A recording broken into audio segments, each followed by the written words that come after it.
the betting, the not so much anymore, is more down to my own fault. I need to get studying again to get the edge back. But yeah, it's a great product. I love the exchange. It's really, in my opinion, one of the better bookmakers, if not the best bookmaker out there.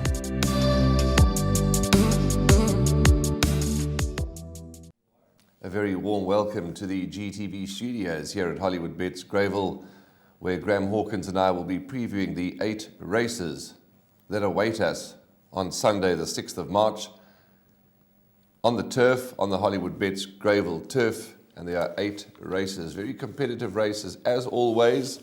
But Graham and I are here to take you through the program and hope that we're able to offer some help. The very first race is off at 12:30.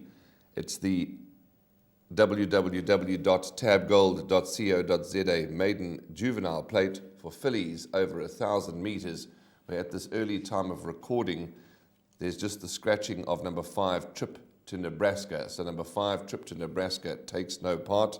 Before we introduce the package, Graham, all well? Yeah, all good, thanks. Looking forward to getting back on the turf at Hollywood Bets Greyville. Just to inform our viewers that the false trail is 8 metres out, so it's quite a wide false trail, and that's useful information. Absolutely. Thanks for that. And let's tell you then what the package is all about. We've got a rerun of number 1, Ride On, when finishing 3rd to Woodland Retreat. We also have a rerun of number 8, Little Miss KJ, the daughter of a Little Black Number, when finishing 3rd. And we chatted with Gareth Van Zyl and Craig Udy. So enjoy this informative package. Spring Fever, right on the leader from Likeable, down the inside Woodland Retreat, on the outside Begonia. Only Arts has got a running to do there as they come to the 200. Towards the inside though, Woodland Retreat. Now Only Arts is getting into the race with Ride On. Only Arts trying to get to Woodland Retreat. Woodland Retreat though just held on. Second will go to Only Arts and the 3rd place to Ride On. KJ, Red Roses 2's running a big race on the outside. Down on the inside, Oda V's coming home strongly now, and Oda V hit the front outside the 200 metre marker. Down the inside, Mielo, Begonia on the outside, and then Red Roses 2. It's Oda V the leader. Mielo is trying to come back for more. Oda V won it. Second, perhaps Mielo, and then Little Miss KJ. Ride On has come on since her debut. She's a filly with scope. She will be looking for, ultimately, she'll be looking for further, although I don't expect her to be outpaced in this event. You're always concerned first time at Greyville. However, she's quite sensible and definitely made improvement back home, and she's well. I expect her to put up a good effort. Sabatini actually ran a very nice race first time. I just got a little tired at the end. She's come along from that run. It is a strong race with Gareth's filly and Glenn's filly, but she's improved a lot and is definite in quartets and that sort of thing.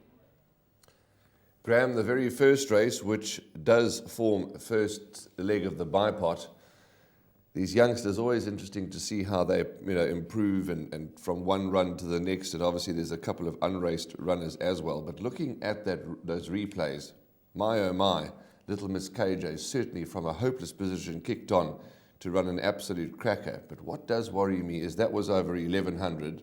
This is over 1,000. I know maybe the Hollywood Bets Greyville 1,000 round the turns a little stiffer. Maybe it's not. But that is my concern, but I do like her.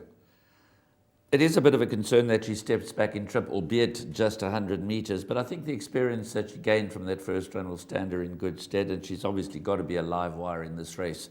They're all going around the majority are going around the Hollywood Bets Greyville turn for the first time. In fact, I'm not sure that any has had the experience of it, so they're all going first time around the bend. So greenness could be a factor. I was quite impressed with Ride On's debut. She showed plenty of speed, just ran out of puff a little bit in the closing stages, but that was her first run. She comes from the family of Surabi and Gypsy's Warning, so a lot of quality in the family. And certainly on that showing could have the measure of Aditi, who finished behind her. Aditi is in fact a half-sister to Shantyman, so she's certainly got pedigree on her side, Aditi, and has had the experience of 2 runs. So albeit on form, Ride On should beat Aditi. Maybe there won't be too much between them, but I think Little Miss KJ is also very much alive. Tabitha Cat was in the same race that was won by Oda V, and again, scope for improvement. She's a horse that kept me interested on debut. She's a lovely looking filly. Yes, and she's out of a stakes winner, so she will have needed that first run, and perhaps she'll need one more because she should be held by Little Miss KJ. I was interested in Craig Udy's comments there regarding Sabatini, because that showed speed on debut, did tire late, but steps back from 1200 to 1000, so that could be to advantage again with experience under the belt. So I think it's quite a tricky little start to the bipot. I'm not going to rely on any one horse to help me through. I'm going to go all of numbers 1 right on to a DT and 8 Little Miss KJ. And then, as I often say, when the first leg of the bipot is a maiden juvenile plate and you've got the opportunity to see them in the ring and going down to the start, I might even add another 1 or 2 if I like what I see going down to the gates. Okay, that's Graham Hawkins' assessment on the first leg of the bipot, 1, 2, 8. And certainly Ride On and Little Miss KJ are keeping us very, very interested. That is the first race, the maiden juvenile plate for fillies over 1000. We'll be back shortly for the second race.